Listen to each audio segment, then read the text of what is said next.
celebrating all things cool in Jacksonville. A local show with a spotlight on the 904. With hosts Eden Kendall and Mark Payton. Featuring amazing stories from every neighborhood with Rance Adams. This is River City Live. Welcome to River City Live. It's a short week for a lot of us. So if it's already your halfway through the week or almost there, right? Yeah, you guys look well rested too. You guys look good, better than usual. The magic of TV. This is actually the first day we've seen each other in a little while, but this one we had needed the most. that rest. Yeah, from each other. No, Just from the grind, from the big grind. You know, May is sweeps, and so you put a lot of work into. We always put in work, but May we always put in a lot of work. So yeah, we had an opportunity, a couple of us, to go down and have the most exciting experience, because you probably heard Disney opened up this new theme area for Pandora and Avatar, and then we went also spent a little time over at Universal's Volcano Bay, and I mean that is a water park that will blow your mind. I say that a lot, but I mean, literally, there were times I came out of one of those shoots and there was so much water shooting through my brain, I think it was blown. Now, I'm guessing that's the volcano. That is the volcano. This is the bay. We were just yeah, and so this is one of the rides that was super cool. It was like kind of tame compared to some of the others. It's high energy, but in that volcano, there are these 3 tubes. One of them is a 70-degree drop straight down. Wow. They put you in the tube and just shoot you straight down. Okay, we're going to have more on that, though, tomorrow, I know. Oh, yeah, I don't want to talk anymore, but it was such a great experience. I'm tired. I had to come home and recuperate. Oh, wow. So, okay, but let me ask you this question, though. Is this one of those places, and I've done this before, where you could go up the stairs and then look and then turn around and have to do the pardon me, excuse me, pardon me, all the way back down? Would I do that there? You might, but let me tell you, that's a long walk of shame. So you're saying just go down the slide. Do it. Is that the easier way out? Let me tell you, you were getting your exercise going up. If you have your Fitbit on, you're going to get your steps. So you might want to just take that quick rocket ride down. I'll hold everybody's purses.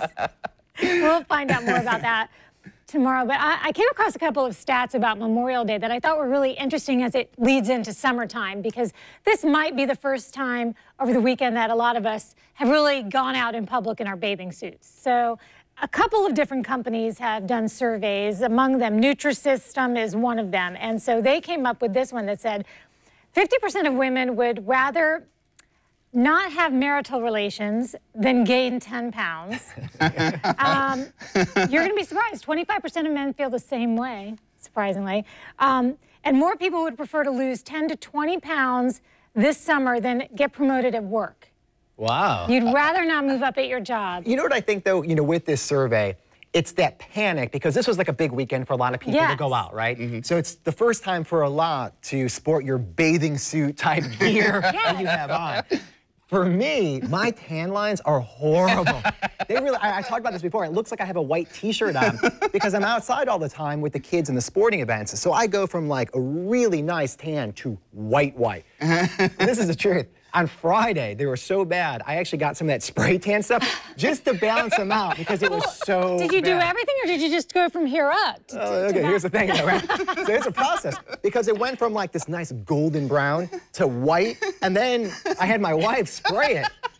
But it's not like a nice touch, so it looks like I have some type of rash, like on this side, and then this one started to drip. So I might have... There's no pictures? So this weekend, no, I'm not going to document that. So while I'm like swimming around, people are like checking out my shoulders. Like, what happened? Those little streaks and Yeah, stuff. it's not good. Wait, I want to go back to this promotion thing. So does this promotion entitle, like, is it just title? Is there money involved? Because if there's no money involved, then I'll go with the weight loss, but I want the money myself. I'll take those extra pounds, obviously. I don't want to get paid. It's people like you that make it not 100%, okay? So there you go. Love Light is another one that did the surveys, and they say 50% of women hate their bikini body so much that they would rather stay home than go to the pool. That's half of women. Half of women say they'd rather stay home. 25% of women cover up with a sarong at the pool. I could go for that. I don't go from point A to point B without doing something. I do too. I always have to. I cover up. You do? It's scary for people, so I'm looking at. But this thing where it says 93% of women hold in their stomachs while around the pool. Mark, you're out of this, but I've seen some dads, myself included, where it's like there are times where our posture gets a little better, Well, I think everybody does it, and then if you catch yourself like in a reflection or something, you're like this, and you're like, and then you like panic. There's panic on your face, like, oh my gosh, did you guys see that? Well, let's go to this next survey because I think you'll find it especially interesting, Mark. A tanning study, there's a tanning study that. Tan skin can make a woman look 7 pounds lighter. That's interesting. Wow. Really? 65% of women feel sexier with golden skin. Okay. 67% of women are more likely to wear revealing clothing if they have a tan. And it kind of goes on and on like that. So it's having that tan. Does it say anything about a horrible spray tan just on the upper arm? Did you feel better after your spray tan? It's actually tough because it's like, do I want just an unbalance of different tones or just white? So I don't know. So I was thinking like with water splashing on it, it kind of blended in and looked tan. You just stay up to your neck. I'll tell you what, I'll keep you guys posted about a week out. We'll see where I'm at. See where we're at. Don't come without pictures. Like I said, it's a process. I'm thinking by mid-July I'll be looking good. But that's the thing, I'm never out with a shirt off, and then when you have to, it's like, whoa, what happened? Well, don't show up without pictures. Please. Maybe I'll document some of these. Yes. You know what, guys? Hold on. No. And no photoshopping, by the way. Photoshopping. So this brings us to a really big topic. Did you know this? 93% of people that are looking at any pictures online, we just assume that the picture's already been photoshopped. That was a study done by Harris. The real breakdown is 64% of people actually admit to photoshopping, and it's everything from your eye color to the bags under your eyes to maybe you want to make your hair look different. So a lot of people do that. Do you guys Photoshop pictures? I'll clean up some. Ooh, that look on her face. I'm not even gonna. Actions speak louder than words. In this one. Do I have a tell? Maybe. Are we pleading the fifth? No, I was just going to ask about filters. I don't Photoshop it, but I might purposely go to that one Snapchat filter that's so good. Oh, yeah. I don't think filters are as bad. It's just kind of like a quick and easy application for lighting, and it kind of makes everybody look better on it. So. I mean, I do the filters, and then every now and then I'll do some little cleaning up because there's an app that really can clean up blemishes, and but a lot of times when I'm taking my picture, I have to lighten stuff up because maybe I didn't have the best light exposure. But as far as like photoshopping, like my hips or anything, I could definitely your girlish figure. I could definitely use some ab striations here and there, but nah, that's just too much. Just like But yeah, no, I'm not photoshopping much. That's too much work. Yeah, we do a lot of editing as it is a lot. I think doing like the quick filter, I think that's great to do. Most of the things I post online are my kids anyway, and they don't have to be photoshopped. I don't know. I mean, and I'm not like judgy. If people do it, fine. A lot of times we know that you photoshopped it, especially too when people use those light filters where like it takes away even like their jawline structure. It's just like a white, frosty face with two eyes. Bring it all to the front. No hollows. Not even a nose. You can't even see a nose anymore when it blurs together. Wait, can I just say this to you? A lot of times people have those things on what celebrity they look like. Just for everybody out there, you do not look like the celebrity they match you up with, all right? Oh, those, yeah.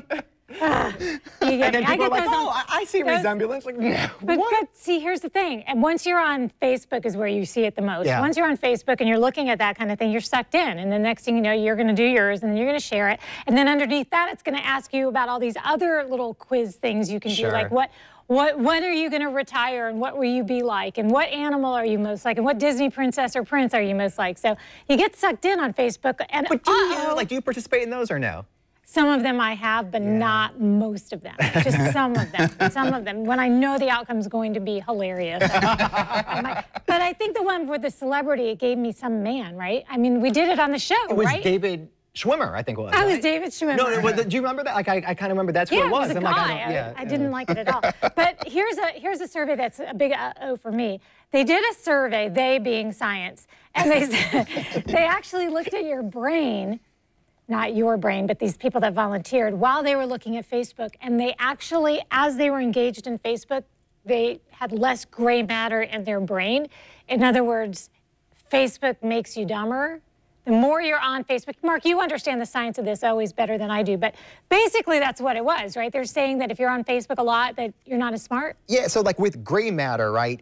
Here's all the things that gray matter is affiliated with. So hearing, memory, emotion, speech, decision-making, and self-control. So what's happening is it's kind of masking those impulses that you have, your natural ones, and that's why, is it making you dumber? It's making your body and your mind kind of react a little bit different than things that it should. So for example, like likes, you know, when you hit likes, you get a false stimuli of really being accepted, and there's kind of an addiction to that, but then also you're playing around with your brain and how it works. So yeah, it's reducing your gray matter and how you just See, I knew you would understand it better than I did, but the caveat to this is it's a small study. They monitored 46 males and 39 female Facebook users, so it's very limited.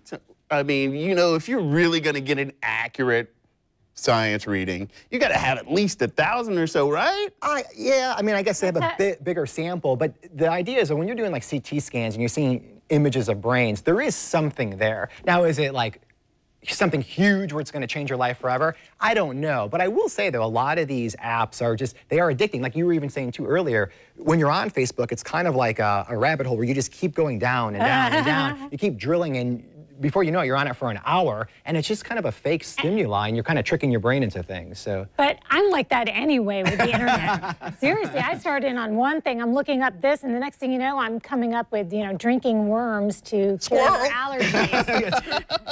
So speaking of drinking worms to cure your allergies, Reyes has a story. There's a controversial treatment that can allegedly help beat eczema and food intolerances, and it all entails you drinking worm liquid. So it's a liquid full of worm eggs or rubbing live larvae on the skin. The theory is the larvae make their way into the gut where they mature, and they release chemicals that suppress the immune system to stop reactions. So here's what's interesting. I saw this earlier today, and I have really bad allergies. And then one of my sons has really bad allergies.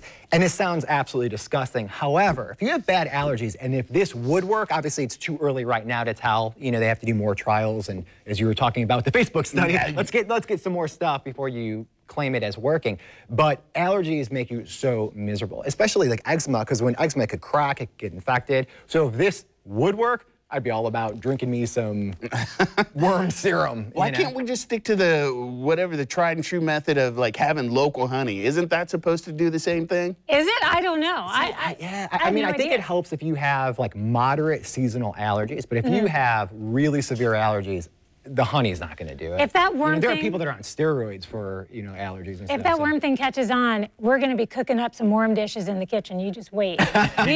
We're all things worm. I'm serious. I would, if my kids were up all night sneezing or coughing or choking, I'd be serving them worms. But I think these are live things though, so you wouldn't cook them up. This is like it's actually. It's a liquid full of worm eggs, so. Yeah, but that's when they hatch and release. Like that's what's helping it. So they have to be alive. Yeah. They have to be alive. The only worm I want is in mezcal. So. Thank you. No, thank you. All right, we're